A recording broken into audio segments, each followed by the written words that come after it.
Welcome to the Deep Dive, where we tear through the stack of sources you sent us and pull out the insights you need to know. And today, we are plunging into a question that I think defines so much of the modern professional experience.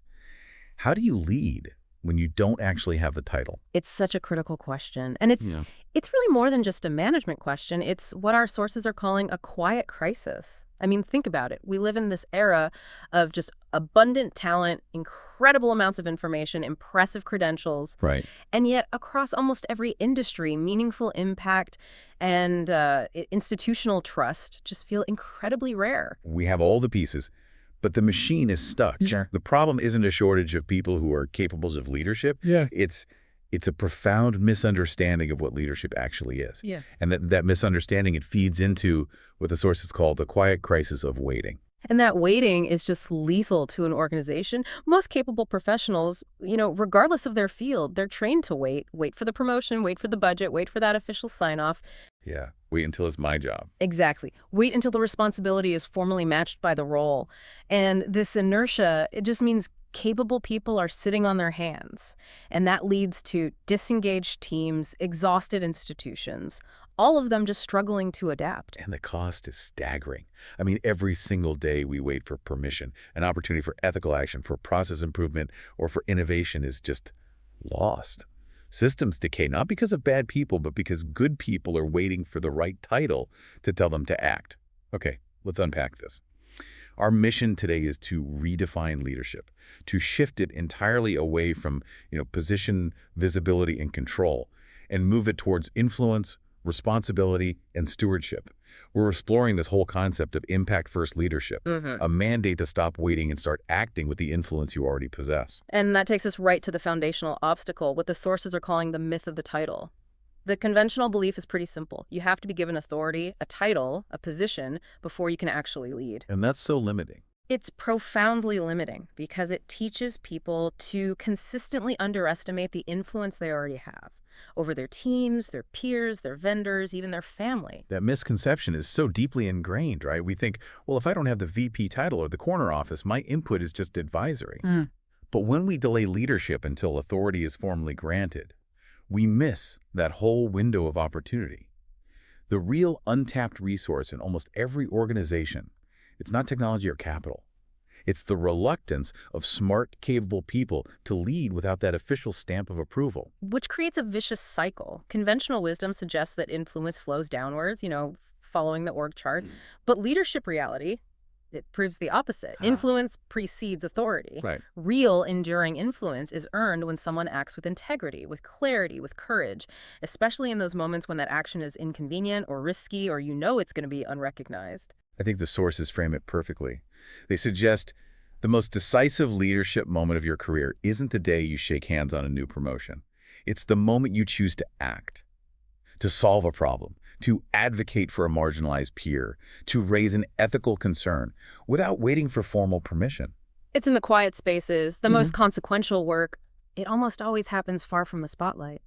Think about the late nights spent fixing a process that's just poorly documented or having that difficult conversation privately to restore a broken relationship. Right. When we reduce leadership to a title, people disengage. But when we reclaim it as a personal responsibility to steward the situation right in front of us, that's when the culture begins to change from the ground up. What's fascinating here is just how much power we give away to the org chart. I mean, every successful team, every thriving community, it's shaped less by its formal structure and far more by the everyday decisions of individuals who step forward when no one asks them to. Yeah. You're already leading somewhere in your home, on a project team, in a volunteer group. The only real question is whether you're exercising that leadership intentionally. And that intentionality, it requires a complete conceptual reframing. We have to move away from viewing leadership as this climb towards status and instead embrace it as stewardship. Status is about what you get, what you defend, what you display. Stewardship is about what you receive, what you protect, and what you ultimately give away for the benefit of others. It's a huge shift from ownership to custodianship. So we're swapping out a vertical measure of success, how high you climb the corporate ladder, Yeah. for a measure based on accountability, Right. on proximity to needs. But I can imagine a lot of listeners pushing back saying, okay, that sounds nice, but in the real world, you need authority to get resources. How do the sources justify this impact-first approach without that official power. They look at the pattern of formation. Authority is consistently presented as a consequence of faithfulness, never a prerequisite for it. If you demonstrate the character and the capability to manage resources when the stakes are low, you are then entrusted with more when the stakes are high. It's an earned progression. Okay, so let's use those historical examples, but Okay. let's translate them into the modern professional terms. So think about Joseph. He manages a massive household, then runs a whole prison system flawlessly. I mean, two extremely high-pressure, diverse environments Yeah. long before he ever manages an empire. The principle there is the integrity of resource management under duress. Exactly. Or David? He's not training for royalty. He's developing courage, logistical skills, emotional regulation, all in the obscurity of guarding flocks. That's the character forged in obscurity principle. His leadership capacity wasn't built in the palace. It was built in those private, unacknowledged moments of just being consistent. And Esther, she risked her life using her existing influence and proximity to the king quietly, strategically, to save her people publicly. That's the strategic use of existing relational capital principle. In every single case, leadership emerges not at the moment of recognition, but at the moment of a courageous response to responsibility. And the danger of rejecting this pattern is immense. We get what we call title-dependent leadership. And this leads to three specific dangers in any organization. First, responsibility is constantly deferred. That's not in my job description. You hear it all the time. Second, courage diminishes. People silence their ethical convictions because they fear the consequences without the shield of a title. And third, calling is delayed, which means entire seasons of potential impact are just lost while you're waiting for affirmation. And that brings us to that famous anecdote in the source material, the Good Samaritan. He sees a need and he acts. He doesn't do a cost-benefit analysis. He doesn't check if it's his jurisdiction. He certainly doesn't ask for a job description. He acts because responsibility presented itself. The leadership begins the moment you say, "This matters and I will not look away." So if we've established that leadership isn't about the title, then the natural question for any professional is, what is the core currency? What generates this influence and allows me to act without permission? And it's not charisma or technical skill, though those things help. The sources define it as faithfulness. The historical context often uses this agricultural language, seeds, soil, fruit to frame leadership as something you cultivate, not something you command. It's all about consistency. Faithfulness, in this context, is the hidden currency. It's defined not by these big visible acts, but by consistency in the small ones. It's captured perfectly in that quote from the sources. The one who is faithful in very little is also faithful in much. And this is where the conversation gets incredibly practical. For the modern professional, faithfulness in very little looks like the ordinary, unglamorous stuff.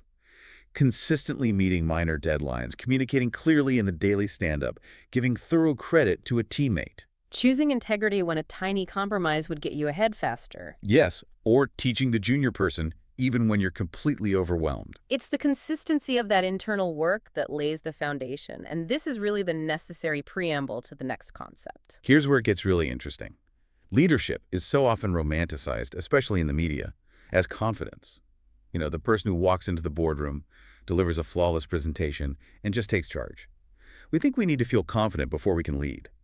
But the source material insists that true leadership is courage before confidence. That distinction is absolutely vital, especially for anyone suffering from imposter syndrome or who is waiting to feel ready.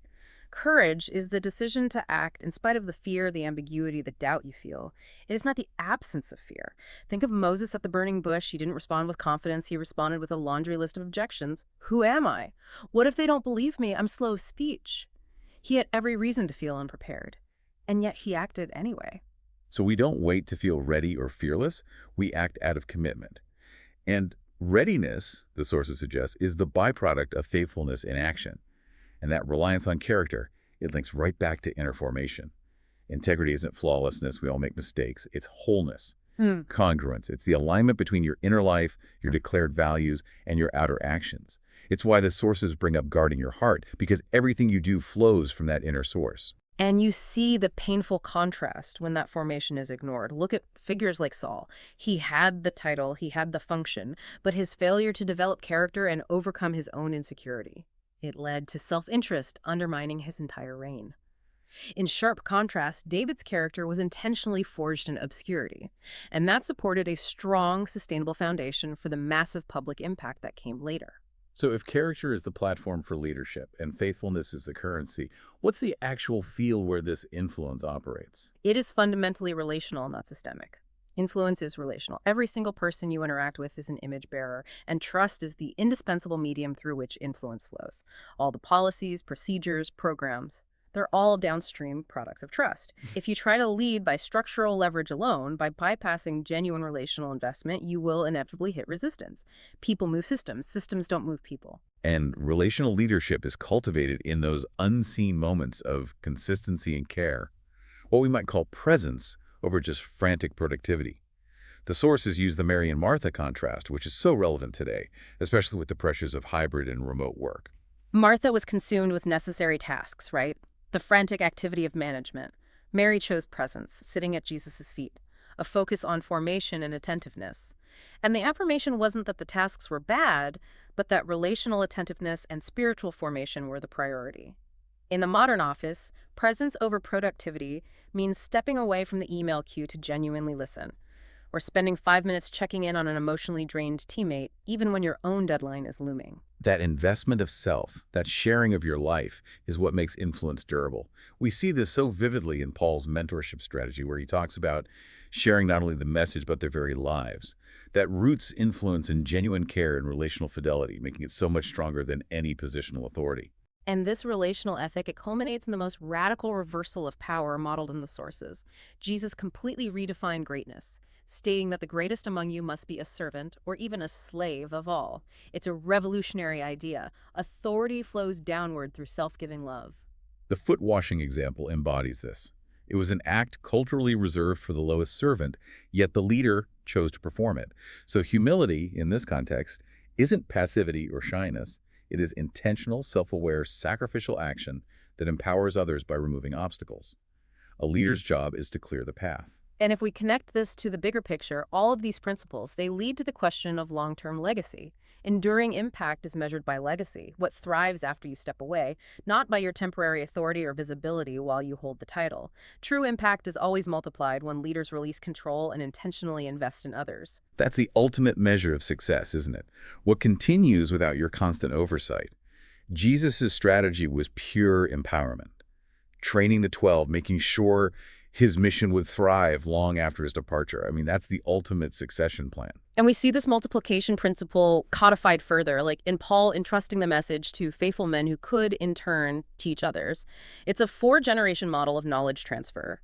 It forces a leader to focus on reproducibility and on building capability rather than just maintaining control. And this commitment to a long-term multiplication focus also addresses the issue of burnout. The sources note that burnout is frequently a spiritual or identity misalignment, tying your worth to results, to pace, to public approval. Enduring leaders have to prioritize intentional rhythms: prayer, Sabbath, reflection. These aren't optional self-care items. They are professional necessities that anchor your identity in formation rather than relentless striving. They model Jesus's intentional withdrawal for prayer, which allowed him to maintain a sustainable pace despite immense external pressure. The leader who models rest and reflection creates space for their team to do the same. So ultimately, when we strip away the titles, the budget allocations, the visible success metrics, the true measure of the impact-first leader isn't fame or tangible outputs, it's just faithfulness. That's the summation. The final affirmation any impact-first leader should seek isn't public applause or a major media mention. It's that ultimate commendation: well done, good and faithful servant. That focus on fidelity to responsibility, regardless of immediate recognition, is what sustains impact. So what does this all mean for you, the listener, heading into your next work week? It means leadership is less about ascent up the ladder and far more about a daily decision, the choice to carry responsibility for the good of others, right now, with the influence you already have.